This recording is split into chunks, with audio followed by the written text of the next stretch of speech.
This is Luke. This is a man who had lost himself. You see that big number down there, bottom center of his overlay?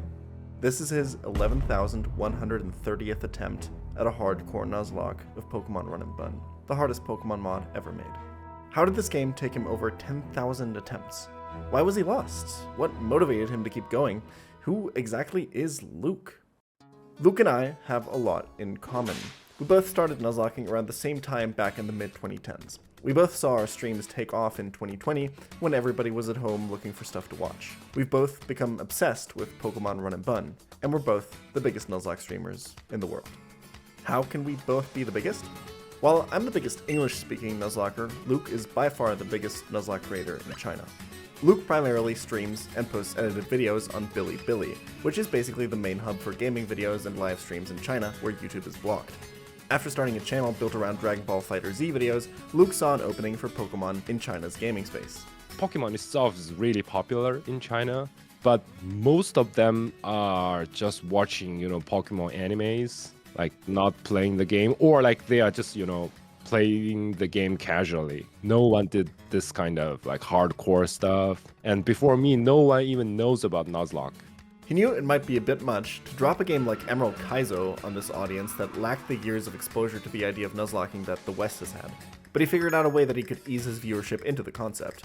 When Luke brought Pokemon randomizer streams to Bilibili, they quickly caught on with his viewers, and he knew this was his chance to introduce the Nuzlocke to a new audience. Luke does all sorts of Pokemon challenges on his channel. He does stuff like monotype runs through classic Pokemon games, as well as his randomizers and Nuzlockes. Sometimes he mixes them all together. His channel was one of the many around the world to see huge growth during the pandemic, and as his growth continued, he had built an audience of Nuzlocke fans who enjoyed the way Luke was spicing up his randomizer runs. By 2022, he had an audience that was in deep enough that he could move on to hardcore stuff like Emerald Kaizo, for example. Luke makes edited videos out of his playthroughs, but he says streaming is his favorite part of the gig. I couldn't agree more personally. When Pokemon Run and Bun came out in 2023, he made streaming his full focus. Things were going fine at first, but then he fell into a rut Nuzlockers are too familiar with, one that I know too well. Pokemon Run and Bun is without a doubt the most brutal Pokemon game ever created. All you have to know is that the game features over 400 mandatory fights, and you have to meticulously plan out every single one. Beating the game takes what feels like an infinite amount of time, patience, game knowledge, and good RNG. Runs might last for weeks, months even, slowly grinding forward battle by battle, only to be wiped out by a single mistake or a stroke of bad luck that lasted just a little bit too long. But no matter how good of a Nuzlocker you are, no matter how strong your mental is, in Run and Bun, all it takes is a few late game wipes to break your spirit. After nearly 1,000 failed attempts, most of which had been reset in hopes of better encounters, Luke was tired of the grind. So he turned away from virtue and towards the spreadsheet. How do you attempt a Pokemon game over 10,000 times? The answer is all in the spreadsheet. Luke's spreadsheet was essentially a massive Pokemon Run and Bun simulator. Luke had very specific Pokemon that he believed were so broken that it wasn't worth continuing if you missed them. Talonflame, Eldegoss, Roserade, Hisuian Arcanine, Vivillon, Ribombee, Yanmega. Some of these overlap in their roles, but without some combination of these, Luke didn't see the attempt as worth even trying. So, rather than trudge out into Hoenn to see if the RNG would provide what he needed, he let the spreadsheet made by one of his chatters do the work. The spreadsheet would roll the encounters, and if Luke was unsatisfied, +1 to the attempt counter. If the encounters were fine, that wasn't quite the end of it. He still had to go out and catch them, and hope that the RNG cooperated with stuff like natures and IVs. For example, one of Luke's favorite early game strategies was to go for Yanmega as a counter to Brawly. Yanmega needs Ancient Power to evolve, and you have to spend a heart scale to get it at an early enough level to use Yanmega on this fight, but the reward is so worth it. Yanmega's Air Slash decimates Brawly's fighters, assuming you get at least a neutral special attack nature and good enough IVs. Luke's simulator didn't account for any of that, so he could get all the way to this point, fail the IV and nature check, and be sent right back to the truck, or in this case, the spreadsheet. Now that you understand how the spreadsheet works, let's see how many attempts Luke can do with the spreadsheet and the time it takes me to do this ad read. Geo-blocking from websites is a problem. Now, it's not as much of a problem as it is for people in China maybe trying to access YouTube, but if you travel around, you might notice that some websites get a lot less usable as you go to other countries. Pricing on certain websites completely changes. The content that's available on streaming services changes completely. And it's nice to have some consistency and preserve that performance with the sponsor of today's video, NordVPN. NordVPN allows you to connect to thousands of different servers in over 50 different countries, depending on what you need and what you want. Even if you're not traveling and you're just trying to get the full scope of content available on your favorite streaming services, NordVPN can help you out with that. Especially though when it comes to booking stuff like hotels or rental cars, a VPN can really help you out because a lot of your pricing is calculated based on your location for those things. Also, if you're ever using a public Wi-Fi network, a VPN can really help you in hiding personal data from the network operator. If you're not happy with Nord at all, there's always a 30-day money-back guarantee, and if anything isn't working for you, there's always 24/7 customer support. Grab your exclusive NordVPN deal by going to nordvpn.com/pChal to get a huge discount off your NordVPN plan, 4 extra month, and an extra gift for free. Again, it's completely risk-free with NordVPN's 30-day money-back guarantee. That's code pChal, nordvpn.com/pChal. Thanks to Nord for sponsoring this video once again. And let's see how Luke's doing over here. That is so many attempts, Jesus Christ. Luke had gotten lost. He wasn't even really playing a video game anymore, just staring at numbers, resetting them over and over until finally a run popped out that he felt like had enough potential to actually invest his time into. I don't think he was having fun anymore. He had lost sight of what truly matters in favor of just getting the win at all costs. But somehow, Luke made it out. Listen to his stream as he was preparing for his Elite Four. So if you guys are wondering why there are so many attempts, I lost myself, for a while. I used this spreadsheet to heavily reset a lot, like 4,000 attempts per day, shit like that. But I found myself back, and I didn't reset for anything for this run. And this run, it is a virtuous run. At some point along the way, Luke realized that the spreadsheet wasn't how he was going to beat the game.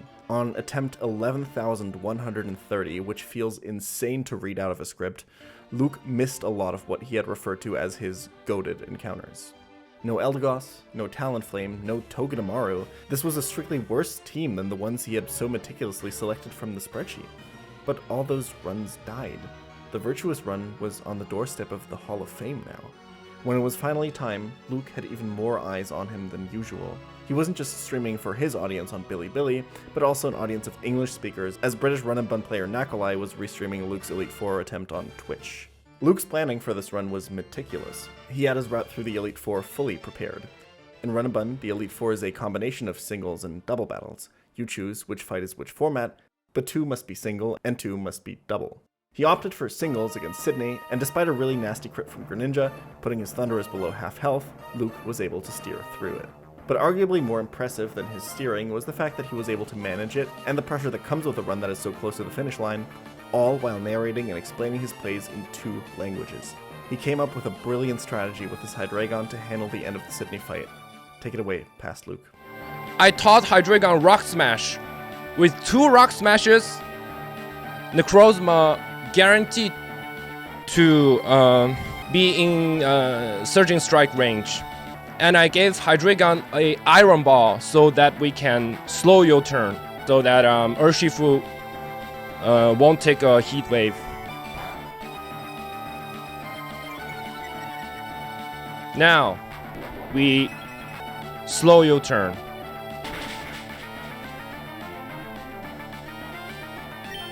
We go Urshifu, holding a White Herb. With Surging Strike, get rid of this Necrozma.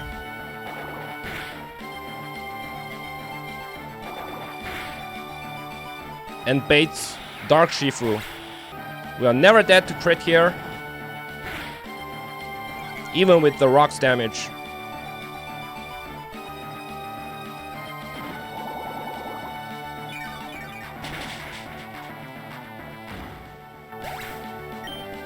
Now, quick HP check. 287. We heal back our attack with White Herb. The crucial part is, now I have to hit this Gyarados with Drain Punch. Otherwise, either I die, or the damage is not enough. But, if Drain Punch crits, it has a 62.5% chance of killing this Gyarados. Because we are faster, we'll heal back to 4. But I need Urshifu's HP to go under 203 for the next fight. So I do not want to kill this Gyarados this turn. If I accidentally killed Gyarados and we heal back to 4, we need to dodge 1 crit from Nidoking.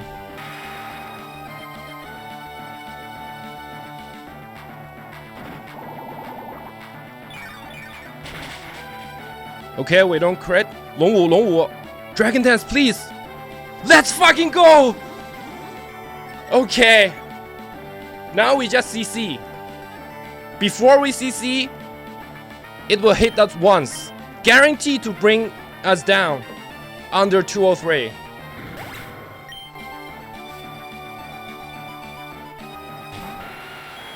And we kill Nidoking with Surging Strikes. The next 2 fights were the double battles. Like any run and bun player capable of making it to the Elite Four, Luke has a deep knowledge of how to manipulate the AI to keep his double battle sweepers safe while they go to work on the opposing team. He also made use of multiple switching items in the fight against Phoebe. Eject Pack on his Infernape would activate after using Overheat, allowing a free switch in for his Thunderous. He also used Eject Button Primarina to absorb a Moongeist Beam from Phoebe's Lunala, and open up his Hydreigon to come in and threaten everything with massive Dark-type damage.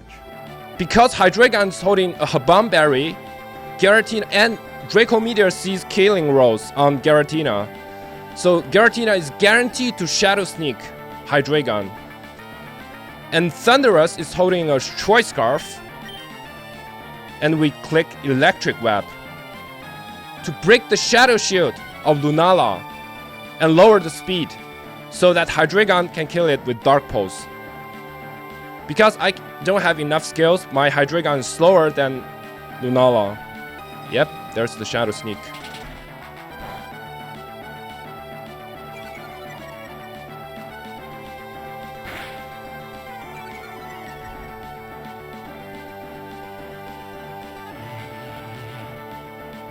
See ya.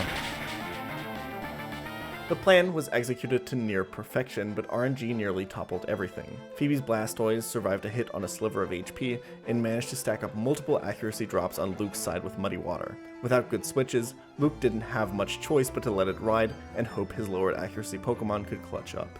Primarina hit the Moonblast though, and it was on to Glacia. This would be easily the fastest fight of the Elite Four, but full credit for that goes to Luke's preparation.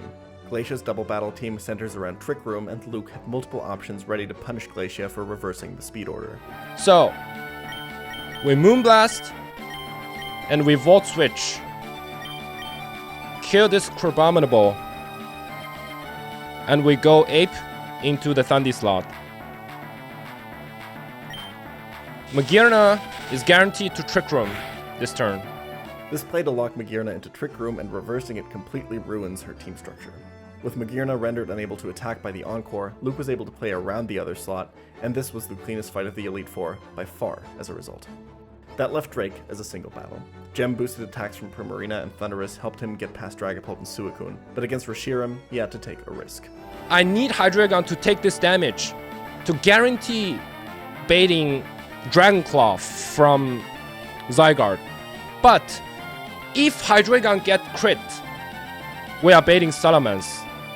Then I need to sack Hydreigon. And we are Giga Steering at the champion. Please, Hydreigon, do not get crit. The whole run might just rest on this critical hit roll.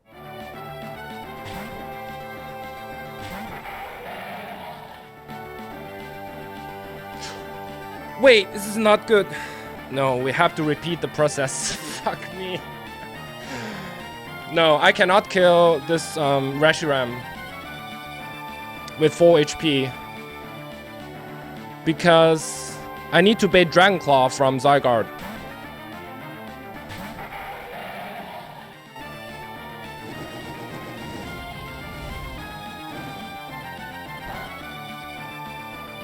Do not burn.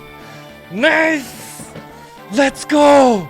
With Hydreigon healthy enough to bait Dragon Claw from Zygarde, Mamoswine had a free switch in and could throw down massive Icicle Crashes against the 2 quadruple Ice Weak Pokemon remaining on Drake's team, Zygarde and Salamence.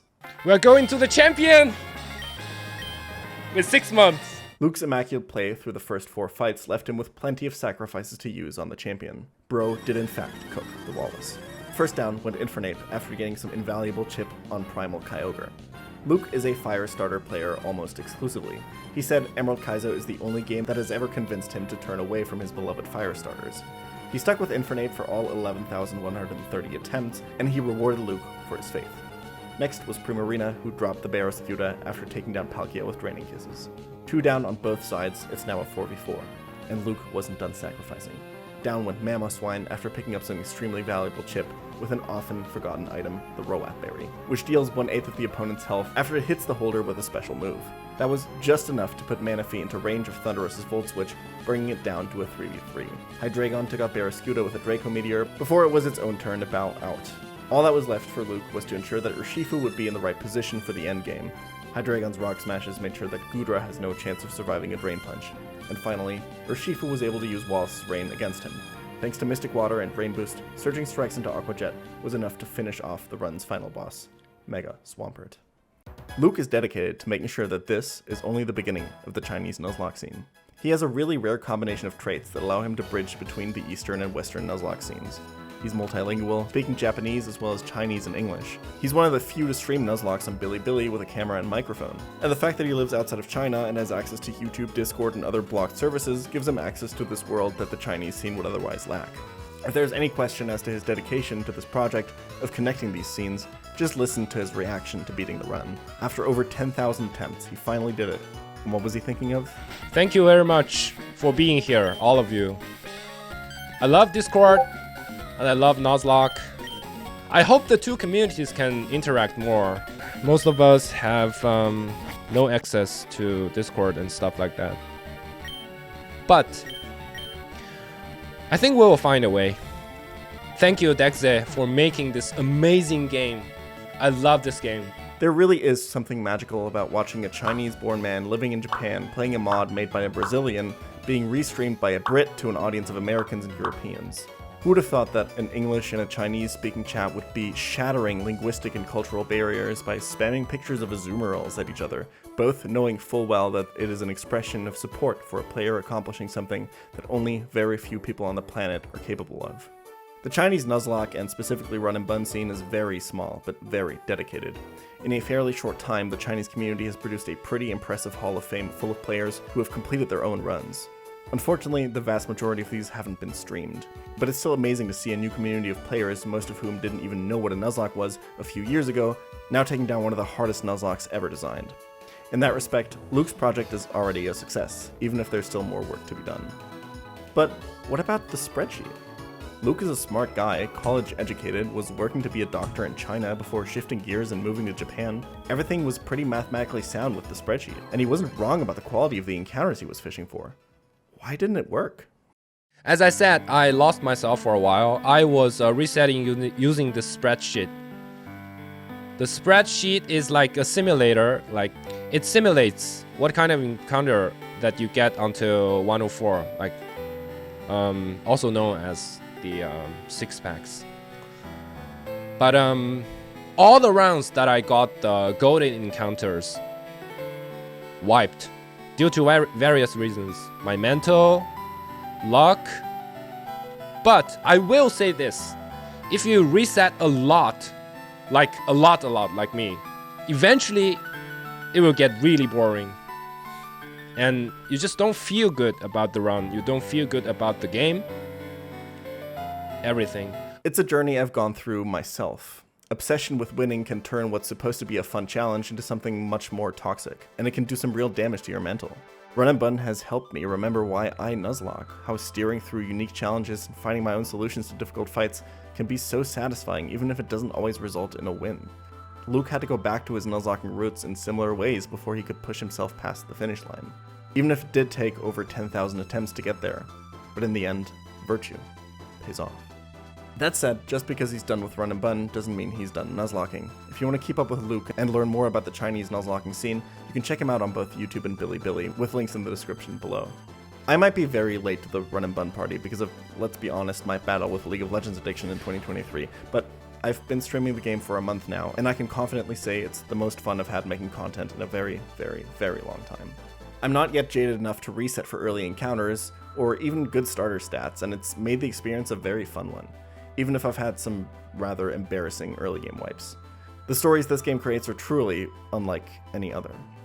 My second attempt of this game went extremely deep into mid, almost late game over the course of 5 weeks of grueling calculations, learning AI patterns, and literally hundreds of nerve-wracking fights, ending in what was maybe the most heart-wrenching defeat of my 8-year Nuzlocking career. But I don't want to spoil too much of that for you just yet. You'll have to subscribe if you want to hear that story as well.